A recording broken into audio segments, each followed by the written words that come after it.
এটা Jadunath school and কলেজের main gate. এই মেইন গেট দিয়েই ভিতরে প্রবেশ করতে হয়। আসলে দেখতে অনেক সুন্দর এবং জাঁকজমক এই গেটটা।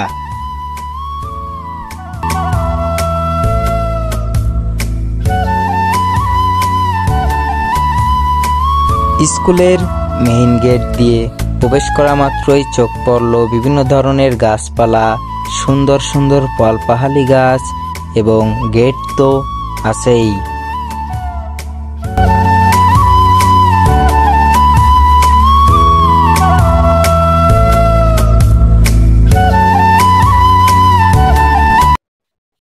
প্রতিষ্ঠানে প্রবেশ করা মাত্রই চোখ পড়ল উপজেলা বিজ্ঞান ল্যাব ও প্রতিষ্ঠান বিজ্ঞান ল্যাবে।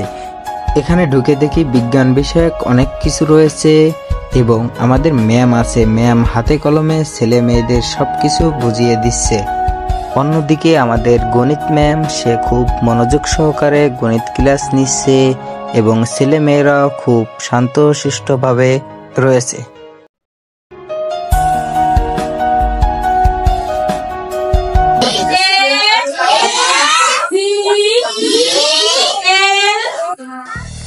একই সাথে আমাদের স্কুলে ভোকেশনাল বিভাগও রয়েছে।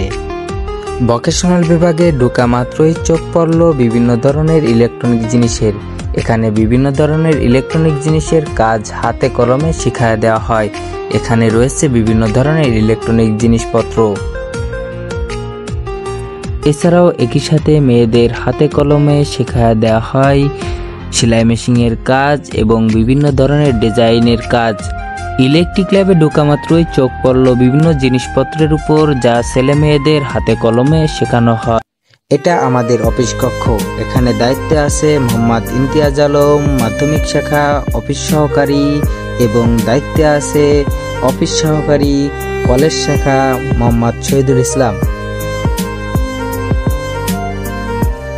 এটা হচ্ছে সহকারী প্রধান শিক্ষক বিকাশ Chandra Pal, Jadunath school and college.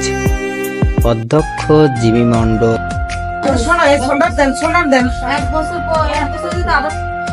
ভিতরে প্রবেশ করা মাত্র জানতে পারলাম অধ্যক্ষ জিমি মণ্ডল সে বিনামূল্যে স্কুলের ছাত্রদের ড্রেস বিতরণ করতেছে। চলে যাচ্ছি কলেজ শাখায়। যদিও কলেজে কেউ উপস্থিত নেই, কলেজে সকলের পরীক্ষা চলতেছে, তাই কলেজে কেউ আসেনি। গিয়ে দেখি স্যারেরা রোজকার মতো আজকেও খুব বিজি। তাদের কাজ নিয়ে তারা খুব ব্যস্ত আছে। তাদের কাজ তারা খুব মনোযোগ সহকারে করেই যাচ্ছে।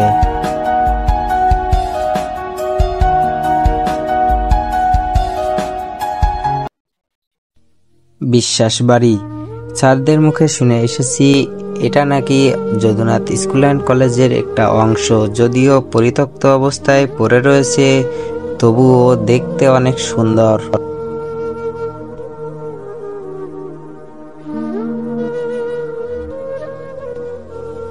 একই সাথে তার পাশে রয়েছে সুন্দর একটা পুকুর। এ পুকুরের পানি সবাই ব্যবহার করে।